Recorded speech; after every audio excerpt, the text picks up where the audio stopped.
know I tell you this every time, but we have a special guest on today. This is Julie Adreani.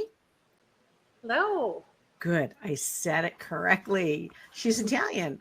Well, I don't know. Are you not Italian? My husband is. Okay. Your husband is. Okay, so let me tell you a little about Julie. She's a certified psychic medium, a mentor, and a researcher in the field of mediumship. Julie is also a successful in practicing trance physical phenomena medium. And I want to know what that is. Okay. Her dedication, work, and love for the rare art is an inspiration to many females, not only in the United States, but also abroad. Julie is an honored member of the Lily Dell Assembly in New York and also at Camp Chesterfield in Indiana. And I'm not sure what that is, Julie. Her tireless work ethic and devotion to spirit has her traveling often, spreading the love of the masters wherever she is called. So I'm looking forward to this. Julie, why don't you just start by telling us a little bit about you, and then we'll talk about the other facets that you offer to everyone too. Okay. Well, I've had visions, and I have seen spirits since I was a young child. 3 to 4, I remember, because that's when they started making me afraid to, sleep in a room by myself. And I've always had a lot of physical things happening around me. Cabinets opening, radios coming on when they weren't on, but voices coming through. A lot of telekinetic energy, turning lights on and off when I would go under them. My sisters used to pull me under to make fun. She'd say, "Look what she can do." I was just little. And then when I would walk away, the lights would come back on. Don't you love sisters? Yeah. So I could feel electrical energy, especially like, the railings that went up to a lot of houses, the metal railings. Like I could feel energy and electricity, or the energy of the house, before I would walk in the house. So wow. If there were problems in the house, I would feel more current in my hands. So I was always very energy sensitive. And as I got older, of course, in your teen years, everything's happening in your body, you're growing. So it kind of like slowed down a little bit, or I didn't pay as much attention to it because it was really, people would have shunned me, Nobody wanted to hear about it. Everybody kept telling me, no, you're not hearing this, or you're not seeing this. So I learned to shut it down. Not tell people. But as I got older, more things started to happen. I actually got my first apport when I was about 8 years old. Your first So an apport is a gift from the spirit realm. Okay. Really? So like you see on my Facebook page, sometimes they're gemstones that fall from my ectoplasmic cloud. They could, how many times have you gotten a feather, right? An actual feather from a loved one is an apport. People just don't call it that, or pennies or dimes from heaven, right? So they don't really associate it as much as being an apport, but that's really what they are. Okay. So I had come in, or we had to come in from playing with our friends because their grandparents came, and their grandparents came quite often. So it always made me sad because I didn't have any living grandparents. Oh. So I would always, think, oh my, this one particular day we had to come in the house, and I just started playing with my sister, and we were playing that like Miss Mary Mac game with our hands. Oh yeah. Remember those? And from nowhere, from up in the ceiling, came this beautiful hanky. I remember just seeing it, it was white, but it had lace and it had a lot of embroidery on it. And it just floated down and it landed on my shoulder. Really? And we didn't know where it was from. It kind of scared us. Yeah. But later I learned that was from my grandmother. So at that time, when I was really Oh, feeling down and out and not having grandparents, I was given that apported handkerchief. she was comforting you. Yeah, yeah. So, Oh, that's um, beautiful. yeah, we sometimes we really have to stop and notice and feel when we receive something like that, or you receive, like, I didn't just receive little feathers. There were these huge white ones that I would Oh, get. Once I started directing my time and energy, focusing on, spirit world or doing psychic readings, like I kind of hid it uh-huh. because, like I said, people didn't accept it. I got married young. I had kids. My first husband did not accept it. He thought it was, sacrilegious. And Oh. so, but in my early 20s, I knew that my dad was going to pass. So I had that feeling and I started suffering from anxiety. And when he passed, I actually saw who came for him. Oh, It, that would be so cool. yeah, yeah, it was very comforting. And Did did you see spirit? Was it a spirit that came to you or it was a few up in the corner of the room. They oh, came through the corner of the room, and he saw them too, and he raised up. And he was like almost in an unconscious state, but he raised up because he saw them. He knew they were coming for oh him. my gosh. And so I was, blessed to see that. And That's he's beautiful. actually been one of my helpers with my physical mediumship because he was an engineer and he was a big believer in UFOs and that all beings have consciousness. Oh, And wow. when he was growing up, people thought he was nuts because he believed in UFOs, he believed in ETs, Mhm. and but anyway, so I don't think since he didn't have a chance to express himself the Right. way he could have, in this life. So he is volunteering and helping me as an ancestral guide. Awesome. Awesome. Wow, that's really cool. And to see your dad being lifted up. I was with both my parents when they passed. I would have loved to have seen that. Oh my gosh. So you kind of shut it down. How did you start exploring your abilities? I had just a lot of knowing and so many synchronicities. And you know Mhm. what happens when you ignore it? It's not good because you should have paid attention because then something will happen and you're like, oh my God, I should have listened to myself or my guides. Exactly. Yeah. So, really, by trial and error, by not listening and seeing what happened. I mean, there were several times when we were in fender benders or things like that where nobody got hurt. I actually even in landline times, Hey, back in the land of landlines, me too. we had come back from being in a car accident, and I think I had like 3 kids at that time, and my phone was ringing really loud, and it kept ringing and ringing and ringing and ringing, and so I finally got my keys in the door, and I went to the phone. It was a wall phone. Oh my God. I picked it up, and I said, "Who is this?" And it was like really scratchy, breathy voice that said, "It's your mother."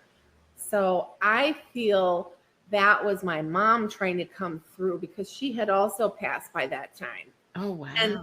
letting us know that we were protected by her and other loved ones in this car accident because it was kind of a bad accident and nobody got hurt. But yeah, that's one thing I'll never forget. No, that's so cool. Yeah, that's really cool. So did you it sounds like your gift was quite strong. So did you have to take classes or did you just start exploring your abilities and build from there? Um, I didn't take classes until my kids were older and out of the house Mhm. because it scared them. Oh, So really? I have 5 children. And when their grandpa's old, you know, he had this big stereo system with large speakers, and he used to love the Reader's Digest swing music. You're bringing back memory. Yeah. So, you know, I kept it. And back in the day, you know, if you had one of those big, nice systems, that would cost a lot of money. But it would start coming on and playing his music. And so that kind of scared my kids. And then I decided to move it from our family room. I moved it where it couldn't be plugged in, but it still happened. So finally it went into the garage because, you know, I mean, Hollywood has ruined our kids and our minds from physical things happening because it sells tickets. Yeah. But yes. Mm-hmm. you know, even from the time of the Fox sisters, they started their journey with physical mediumship, the knocks and the bangs and all of that. And I mean, that wasn't the beginning. That was the beginning of spiritualism as we know it as a religion. But the ancients, the Egyptians, the ancient Greeks with their oracles of Delphi, and Native Americans, they've been practicing physical mediumship since the beginning of time.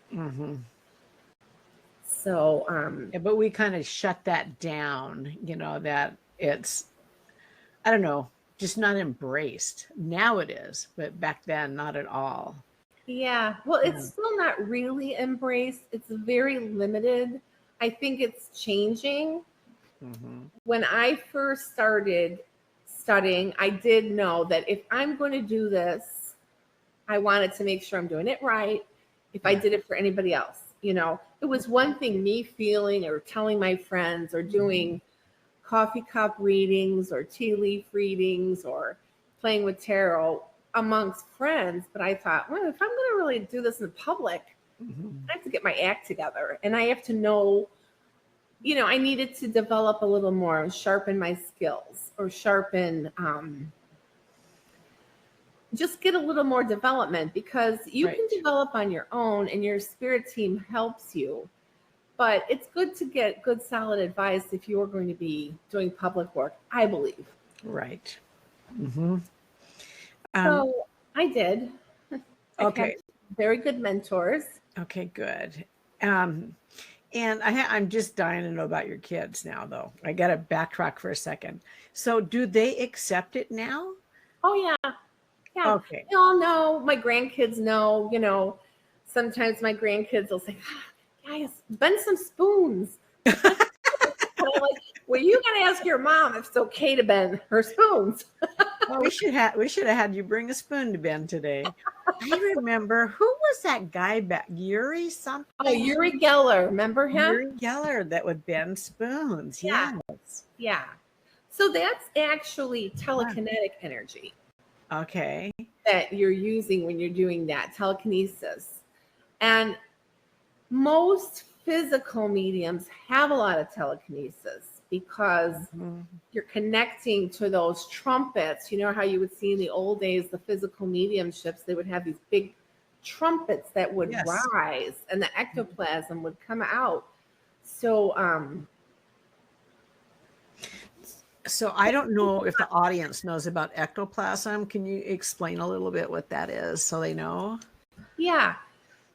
That's a substance that the spirit world uses with elements from your body that a physical medium would produce. Okay. Everybody has a little bit of ectoplasm in their plasma in the bloodstream. But physical mediums are able to produce like copious amounts of it to where a spirit can materialize. I remember going to a church years ago. Oh, it was a long time. I was probably 16 or something. And my dad took us, and they had a video playing on the ectoplasm. And at that point in time, I was like, ooh, this is kind of interesting. You know, it was just way out of my reality, though. And are you able to do that also, too? Yes, I'm a Right. materialization medium.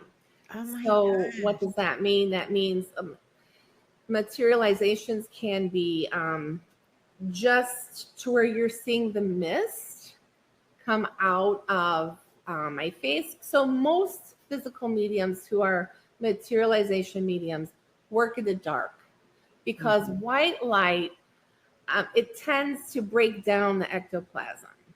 Oh, okay. Well, and I think it'd be easier in the dark too. It is. Everything will happen quicker and easier. Mm-hmm. I personally have been developing myself to work in the light at least for the last 9 years. I do a weekly circle and I sit and we have lighted conditions because if you want to get people to come and sit, I mean, they want to see something. They want to experience things. Right, right. So, so with that, I've had a lot of transfiguration and materializations in red light. So transfiguration is when the medium goes into trance Mm-hmm. and spirit can overlay, or actually I've had full body trance where the spirit actually has come into my body. But you'll see my face change into different entities. Maybe. I mean, I have some videos if people want to go to my Facebook page and a group where you can literally see hair growing and full body beard of one of the master guides that come through, and with a turban on my head and a mustache, and and you can watch it forming. So Julie, that's crazy. I'm going to your Facebook page and watching this. I also have them on my YouTube page. I have a whole I'll post the link on there because I have like a fan page. It has everything and the one thing you just keep clicking. I have a media page now on my website where you can see a few videos. I'm trying to keep it to where people can go to either of my sites and see it. Oh, that's awesome. And we'll have those links posted below so everybody can go find those. Yeah. Oh, that's so cool. Man, you are just waking up things in me that I've experienced but have laid dormant. So this is really, really eye-opening, and I appreciate that. Oh my gosh. Okay. Well, is there anything else you want to tell about that before I ask something else?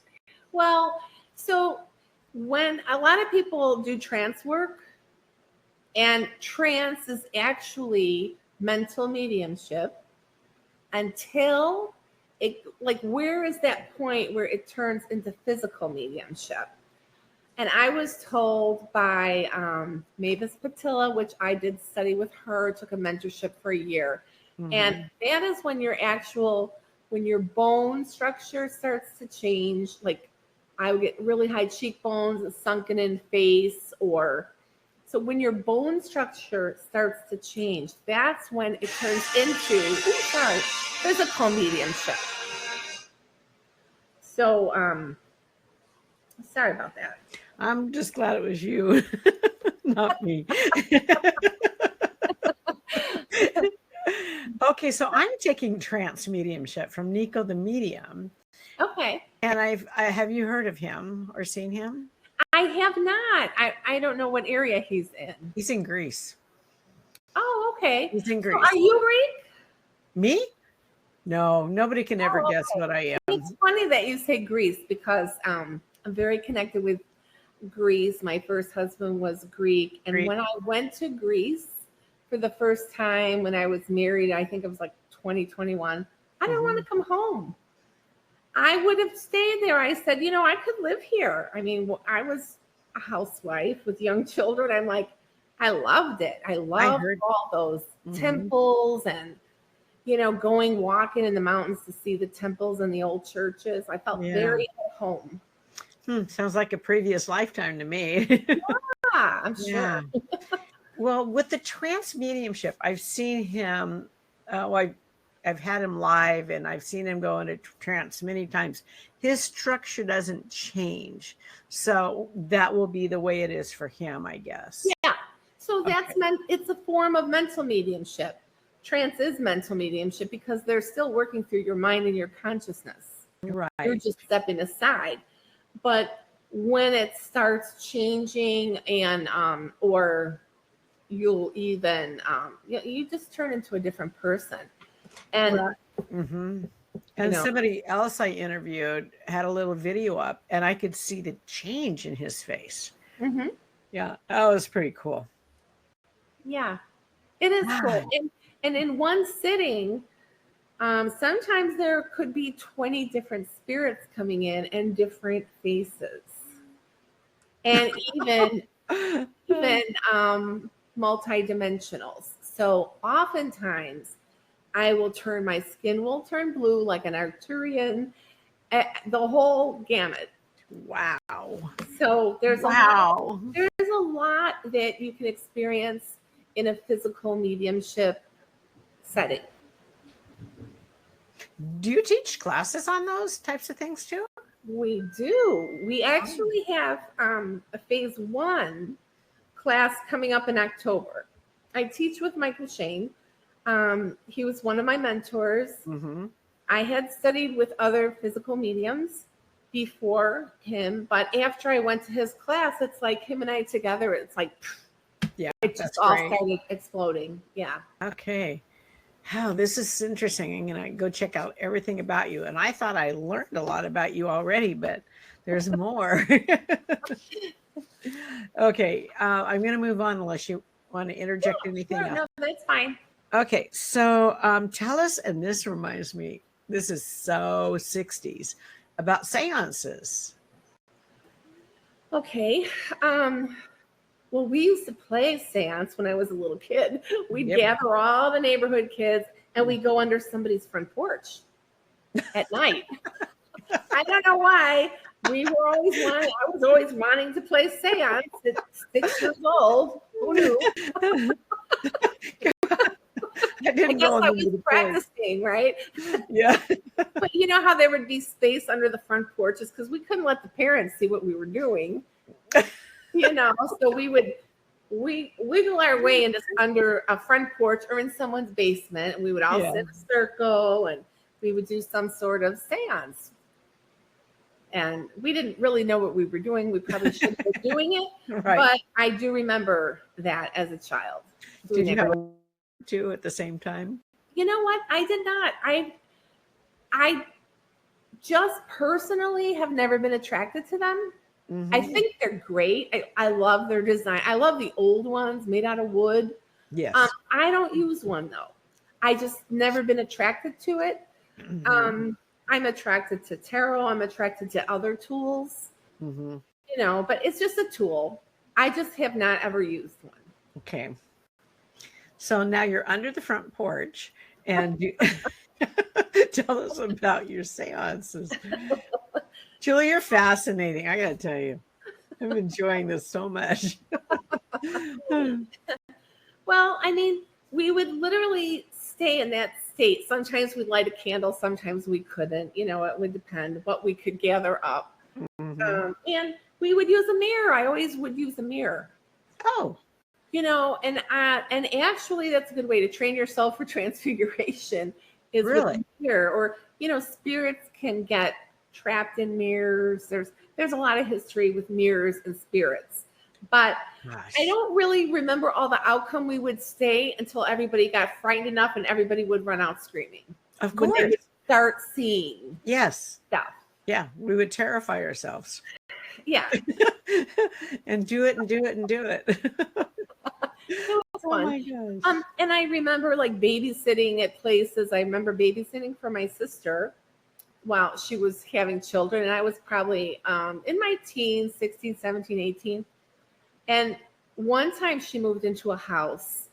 It was an apartment building in Chicago. And I knew that house was not a friendly home. Oh, no. And so they moved in and out within 2 months because are you kidding? There was a lot of activity in that house. And my brother-in-law was a Chicago policeman and he didn't believe in anything like that until they lived there.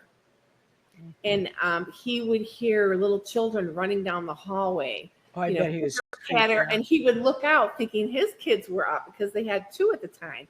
Mhm. And it wasn't. It was never his kids, but he would, hear them audibly. So even the nursery, my sister was pregnant at that time. That's why my mom made me go help her all the time. Mhm. And every time we would leave and come back, everything was like moved in the center of the room, like the crib, the thing. I mean, there was a lot of activity. Yeah, that would get me kind of creeped out. Yeah. I mean, So they didn't try to clean the energy or help the release them or anything. we just got out of there. Got out of there. Yeah. Yeah. Wow. Yeah. So, and I didn't know enough at that time that I could have tried to clean it or clear it. I mean, I would say prayers the whole time I was there because I knew I needed protection. Protection, yes. Uh-huh. I do believe strongly in prayers of protection. I think it's something that everyone should do for their just their spiritual hygiene. I think it's very important to have spiritual hygiene, say prayers, call them intentions, whatever you want to call it, but do it. Mm-hmm. And a lot of people will say, well, I've never, some people say, I've never had any contact with anything that didn't feel right. And that's great because you're going to experience, when you're at a high level vibration, there aren't going to be any negative entities in that area. Right. So, yes, exactly. Why take the chance? Because we live in duality, the yin, the yang, duality. Mm-hmm.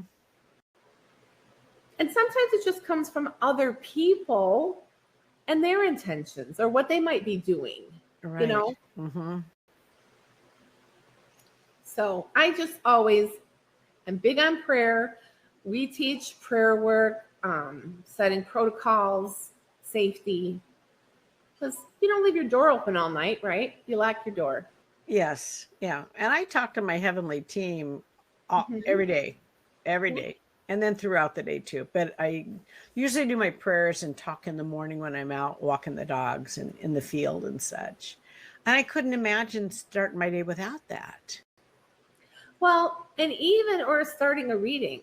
So even with a mental mediumship reading, I do a prayer protection. Because I'm opening myself wide open to someone else's, even if it's a psychic reading, I'm opening myself to their energy.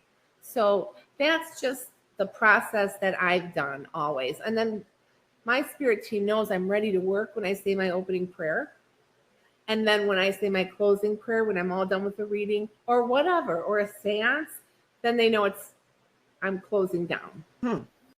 Should I do that with my trance mediumship? I would definitely do that because especially if you're doing it online, there's so many waves and currents, and you're using the internet, right? Right. Imagine, there's just a lot going on in the astral realm. There's a lot. Okay, this is true. You're opening yourself up to the astral.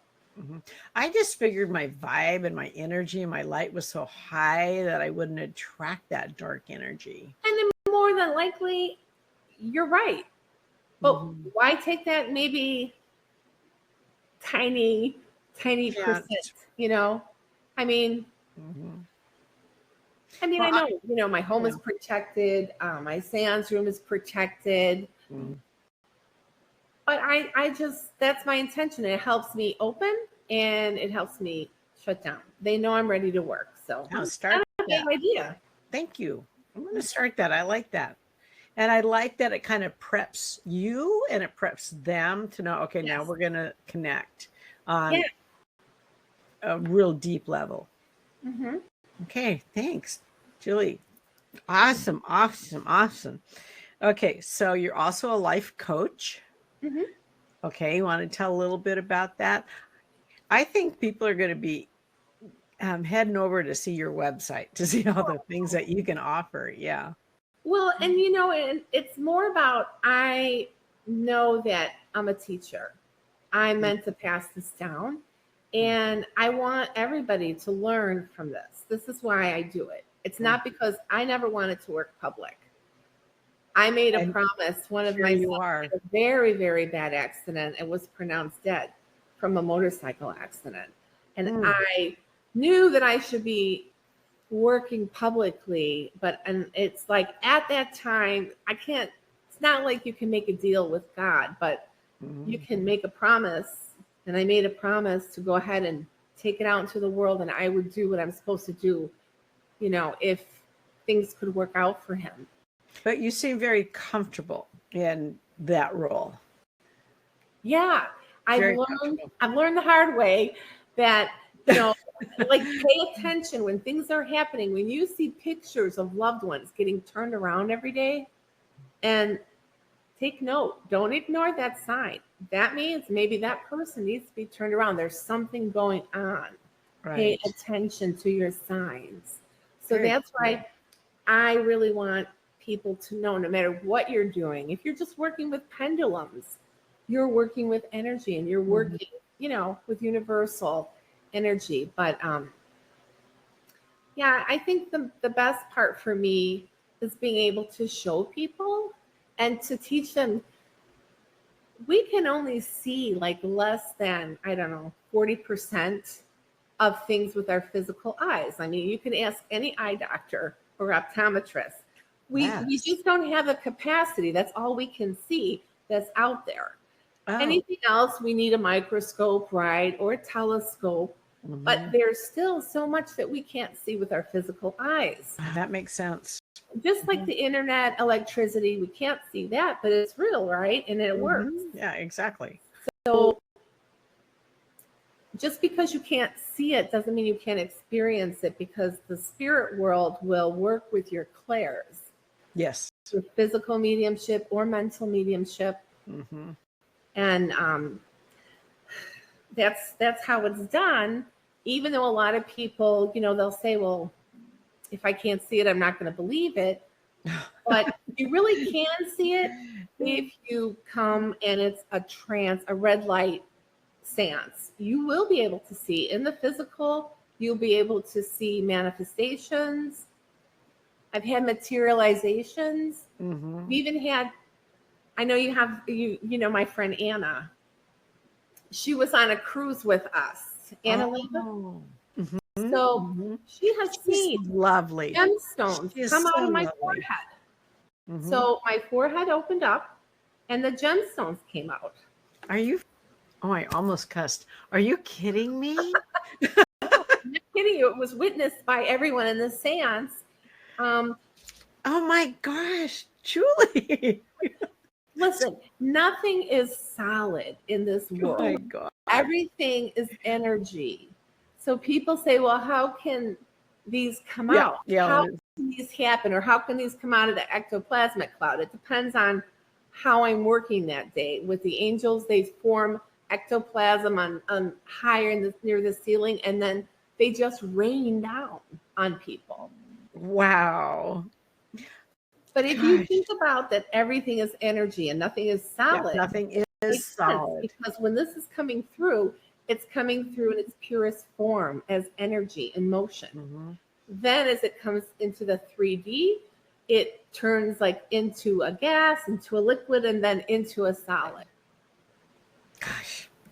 And that's how I heard about you, was Anna. She recommended that I reach out to you. Oh, okay. Yeah, I love Anna. And she sits in my circle every week.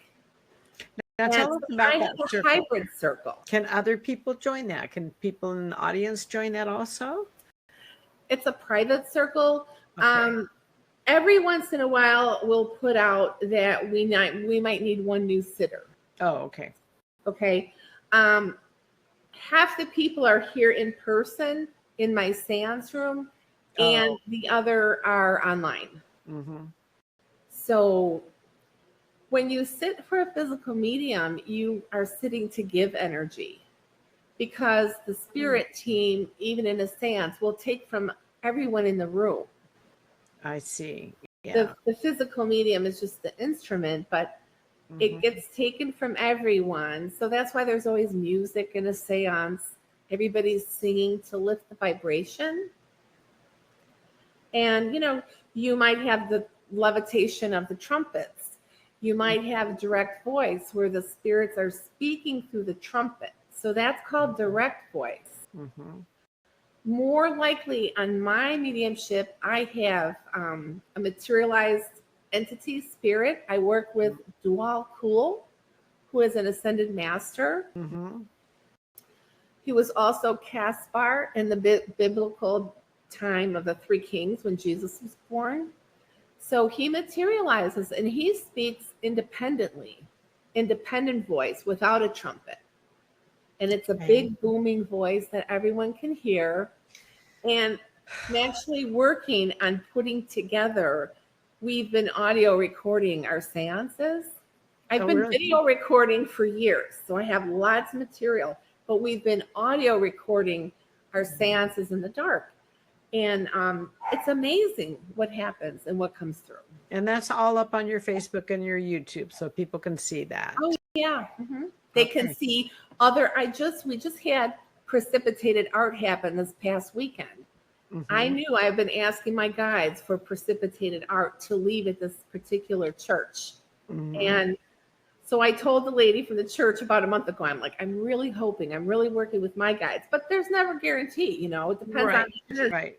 Mm-hmm. So at the end of the seance, after the apports and everything, we had given my precipitation box and let people see what was in it. So everybody saw there was, no art in it.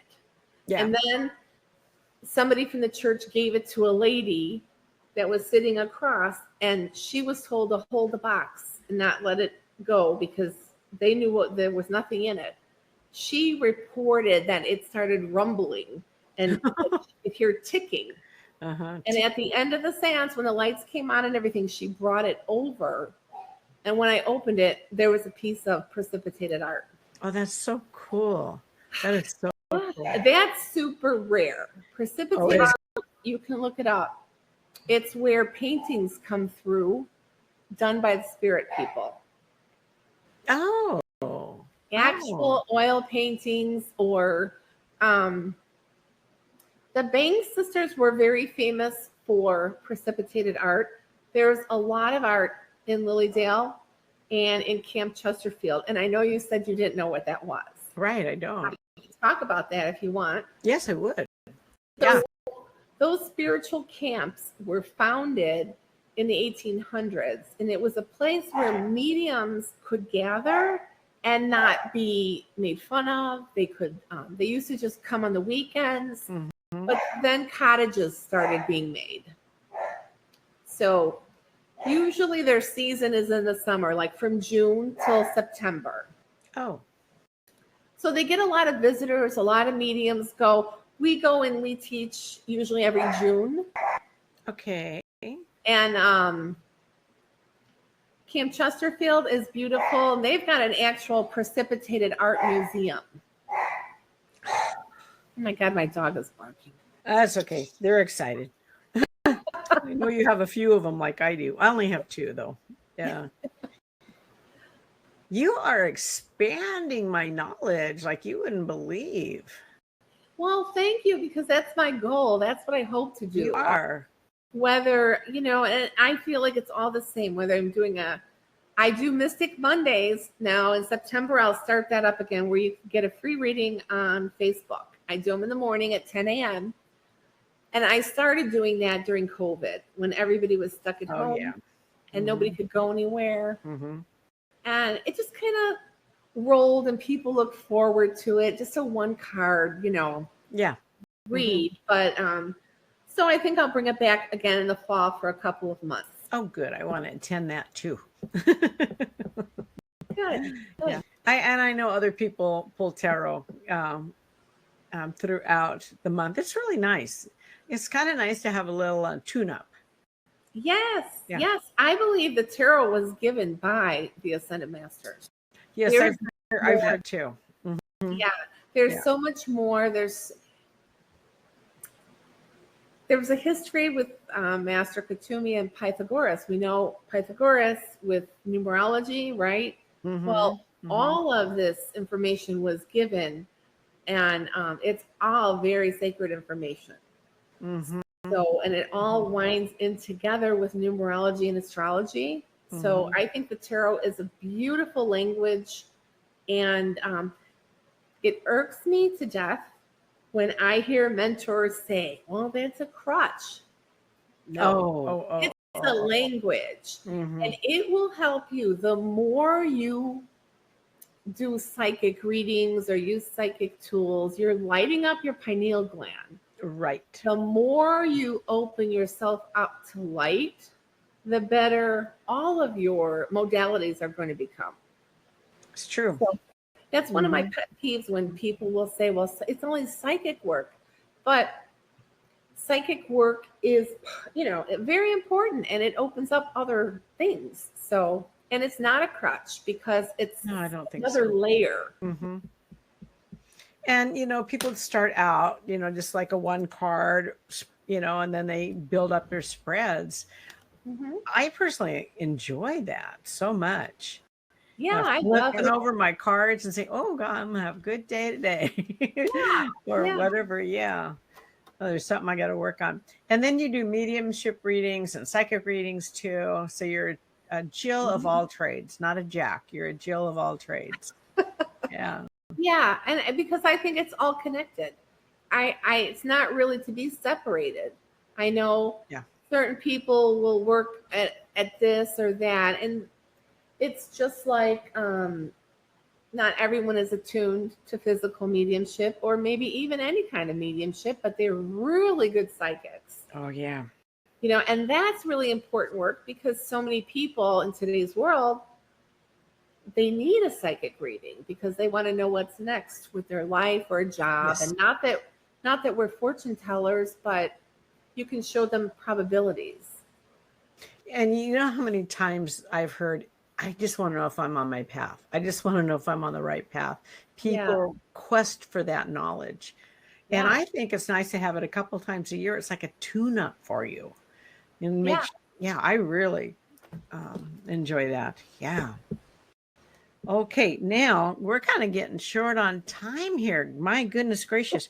We haven't even talked about you being the angel communicator or a healer. Do you have time for that? Or yeah, I can. I've always been very connected with the angels. I always, even as a kid, I would go to the libraries and I would go up to the reference, like the books where they would talk about religion and talk about angels. And I always wanted to learn, and I always knew that they were around me. Yeah. So I've learned that, and they're working with me even with my physical mediumship, where the angels are actually working with my ectoplasm and dropping down all these crystals for people. Do you have that on your videos? Well, that happens in the dark, but I actually do have a couple videos where you will see the sparkles. It almost looks like glitter happening. Oh, kind of cool. And then you hear everybody yelling and screaming, they're getting rained on, But that, when you're working with ectoplasm, it's in the dark, mostly in the dark, because if someone was to turn a light on, the ectoplasm could snap back into the medium's body and hurt your internal organs. Oh, that's not good. Like a rubber band effect, Yeah. Okay. So, wow. Yeah. So I had a lot of connections with the angels. Certain ones, I teach classes too. Certain ones can help you with certain things in life, depending on what you need. So, right. Okay. And that's actually the name of my business, Minister of Angels. I like that. I was reading that. That was really nice. Yeah. Thank you. Yeah. And a healer. Oh, yeah. I'm getting chills over here. I got my blankie to keep me warm. That's really my favorite work. I do use my physical mediumship cabinet when I do my spiritual healing. So I go into trance and I allow my healing guides to come through and work with that person. Yes. And what they say they feel, sometimes they can feel hands, they feel, sometimes I don't even know. I don't ask people, Right. what do you need healing on? Sometimes they might tell me, or they tell me when they call, but otherwise I Yeah. tell them, you don't even need to tell me, because they will know. Right. And Exactly. they will tell me later, you know what, went right to my side where I'm having problems with my liver, or I've had this terrible, terrible ear pain. There's something wrong there. And that's where they will feel the guides working. Okay. So I kind of put myself out of it. I do help the person relax, a little bit of meditation. And then I say, okay, now I'm going to, I go into my cabinet and they take over. Wow. Do you record that for the person so they can? No. Okay. I don't even record my readings anymore. I used to record, but I live in Chicago. Unfortunately, the murder capital of the United States. And you never know what's going to come through in readings. Or sometimes, I have to have my own safety too. Oh, okay. Okay. Somebody who doesn't want to be caught doesn't want some psychic bringing through what they look like or what their tattoos say. You know what I mean? This is true. So yeah. I learned, and I was told by my spirit team, don't record it. Don't record it. Okay. Interesting. Okay, Julie, fascinating. Seriously fascinating. Just a pleasure. Is there anything else you'd like to say before we wrap this up? Just, everyone, no matter what you're doing, just trust your instincts and trust yourself. That's the hardest part for everybody, right? They're like, well, was that me or was that my guy? And just surrender, learn to trust. And we do year-long mentorships. I have a class that goes from psychic work, if you're inexperienced, goes for a whole year of support. So there's lots of classes and support if you're interested in learning about physical mediumship or just psychic work into mediumship. Right. Just whatever component you want to learn about, you have some classes for that. And it's all, one is just as important as the other. And we are all created in God's image, right? So we can do this. Yes, we can. So it just depends on your soul contract. Yes. And, in what you put into it, because it does take a lot of dedication and giving up if you're going to go into physical mediumship. It's a long process and a lot of devotion. I imagine it does. Yeah. Oh my gosh. I remember years ago, James Van Praagh, when he was speaking, and I had a book sign. He goes, when are you going to start using your gifts? He can be very brusque. Yeah. I studied with him too. Did you? Level 3. Yeah. He can be brusque. And I kind of recoiled, and I thought, I'm a mom. I have kids. I don't even remember if I was married at that time, because I've been married like 3,000 times. I'm just teasing. But it's all good. Some people can't even get married once, right? Some people can't find one husband. Yeah. And then, I would take classes and do things, but nothing as drove me forward until I experienced trance mediumship, because I love that feeling of the love and everything. And that just did it. No, it's a whole different level, and it's a whole different level of surrendering. Oh yeah, it is. It is. And all I hear is trust. Trust, and don't doubt yourself. Yeah. Okay, Max. Max wants something. Okay. It's my turn to talk. Well, Julie, I'm going to have to say goodbye, but don't get off, because I want to chit chat with you afterwards. And it has been just a pleasure. So thank you so much. Thank you. Thank you for having me. And I hope people can learn something, at least go take a look and see if it's something that lights you up, because you don't know until you look at it, right? I think they're going to get blown away. And so check out the links. And I always tell everybody, like and subscribe, because they do that all the time. And it really does help the algorithm. And we travel everywhere in the United States and abroad. So come to see it yourself. Don't take anyone else's word for it. Come and experience a real physical mediumship seance. So Yeah, thank you so exactly. much. Okay, nice to meet you, Julie. A pure pleasure. Thank you so much. Likewise.